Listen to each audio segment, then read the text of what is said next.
നമസ്കാരം.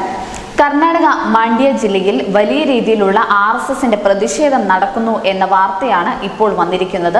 മാണ്ഡ്യ ജില്ലയിലെ KR പേട്ട എന്ന സ്ഥലത്ത് നിന്ന് ഹനുമാൻ പതാക നീക്കം ചെയ്തതിനെ തുടർന്നാണ് ഈ പ്രതിഷേധം നടക്കുന്നത്. കൊടി നീക്കം ചെയ്തതിൽ BJPയും ഹിന്ദു അനുകൂല സംഘടനകളും കോൺഗ്രസ് സർക്കാരിനെതിരെ കനത്ത പോരാട്ടമാണ് സംഭവ സ്ഥലത്ത് നടത്തുന്നത്. പതിറ്റാണ്ടുകളായി KR പേട്ടയിൽ സ്ഥാപിച്ചിരുന്നവയാണ് ഇവ. പതാകയ്ക്കു പുറമെ ഡോക്ടർ BR അംബേദ്കർ, സംഗൊല്ലി രായണ്ണ, ബസവണ്ണ, വിശ്വകർമ്മ തുടങ്ങിയ പ്രമുഖരുടെ ചിത്രങ്ങളും സ്ഥലത്ത് സ്ഥാപിച്ചിട്ടുണ്ടായിരുന്നു. എന്നാൽ രാത്രി വൈകി നഗരസഭാ ഉദ്യോഗസ്ഥർ ഛായാചിത്രങ്ങൾ സഹിതമുള്ള കൊടിമരം നീക്കം ചെയ്യുകയായിരുന്നു. ഇതിനു മറുപടിയായി മുനിസിപ്പാലിറ്റിയുടെ നടപടികളിൽ പ്രതിഷേധിച്ച് ഹിന്ദു സംഘടനകളുടെ പ്രവർത്തകർ രാവിലെ തന്നെ സ്ഥലത്ത് ധർണ നടത്തി.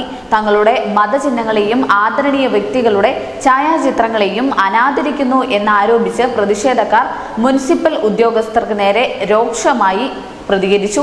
എന്തായാലും സംഭവം കൂടുതൽ അക്രമങ്ങളിലേക്ക് എത്താതെയിരിക്കാൻ കൂടുതൽ പോലീസ് സേനയെ വിന്യസിപ്പിക്കും. News desk, news India Malayalam.